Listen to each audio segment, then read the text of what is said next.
যুদ্ধের কথা বলছি, যুদ্ধটার নাম আপনি সিয়াসিতটা খুলুন, এই যুদ্ধকে বলা হয় মুতার যুদ্ধ। আজ আমাদের ঘরে সিরিয়াল তো দেখানো হয়, সিনেমা তো দেখানো হয়, মায়েরা সিরিয়াল তো দেখে, কিন্তু ইসলামের ইতিহাস জানে না। আজ আমাদের ঘরে যদি বাচ্চাদের ইসলামের ইতিহাস শিক্ষা দেওয়া হতো, বাচ্চারা বুঝতো যে ইসলাম কারে বলে। আমার জামান যুবক সোনা মানিকেরা সাহাবায়ে কেরাম রিদওয়ানুল্লাহি তাআলা আলাইহিম আজমাইন নবী পাকের কদমে জীবন কুরবান করার জন্য প্রস্তুত হয়ে গেলেন। আমার নবী পাক সাল্লাল্লাহু আলাইহি সাল্লাম বলেন, যেহেতু আপনারা রাজি হয়েছেন, তাহলে আমি নবী পাক এখন জিহাদের পুরো নকশা তোমাদের কাছে তুলে ধরি। যদি বলুন সুবহান। এই যুবক, আপনি বলছেন নবী কিছু জানে না, যুদ্ধ এখনো সংগঠিত হয় নাই। প্রিয় নবী সাল্লাল্লাহু আলাইহি সাল্লাম যুদ্ধের পুরো নকশা এবার বর্ণনা করতেছেন। আমার নবী পাক সাল্লাল্লাহু আলাইহি সাল্লাম বলেন, ওই যুদ্ধের প্রথম সেনাপতি যে হবে, সে হলো আমার পালিত পুত্র যায়েদ বিন হারিস। কি নাম? কি নাম?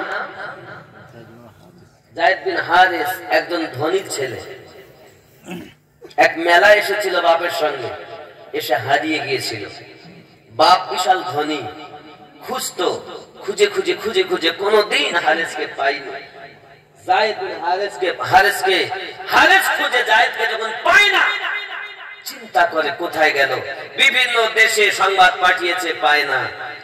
একজন সংবাদ দিল, তোমার ছেলে মদিনায় নবীর দরবারে আছে।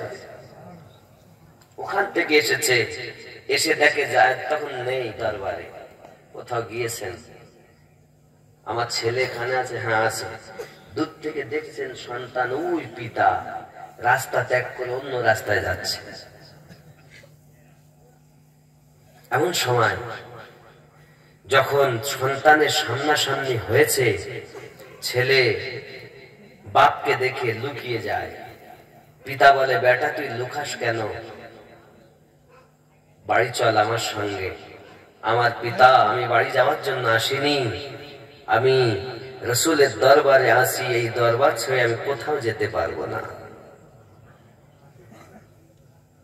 যায়েদ বিন হারিস আমার নবীর মুহবলা পালিত পুত্র ছিল, তার জিন্দেগি বলছি, খালি পালিত পুত্র বললে হবে না। দেখুন, প্রিয় নবী সাল্লাল্লাহু আলাইহি ওয়াসাল্লামের দরবারে পিতা আপনার আরজি জানায়, ইয়া রাসূলুল্লাহ, ইয়া হাবিবাল্লাহ, হুজুর আমার বেটাকে আমি খুঁজে খুঁজে পেরেশান। আমার এত ধন দৌলত, একটি মাত্র বেটা, বেটা যখন হারিয়ে গেল, সমস্ত দেশে খুঁজেছি, বেটা খুঁজে খুঁজে পাই না গো দরদি। আমি সংবাদ পেয়ে আপনার কাছে এসেছি, কিন্তু বেটা তো আমার সঙ্গে যেতে চায় না। এখন উপায় কি? সঙ্গে সঙ্গে আমার নবী বলেন, সে যদি যেতে চায় আমার কোনো আপত্তি নাই। প্রিয় নবী সাল্লাল্লাহু আলাইহি সাল্লামের দরবারে কাঁদে আর বলে, হুজুর গো, আমি আমার বেটা, আমি আমার পিতার সঙ্গে যেতে পারবো না।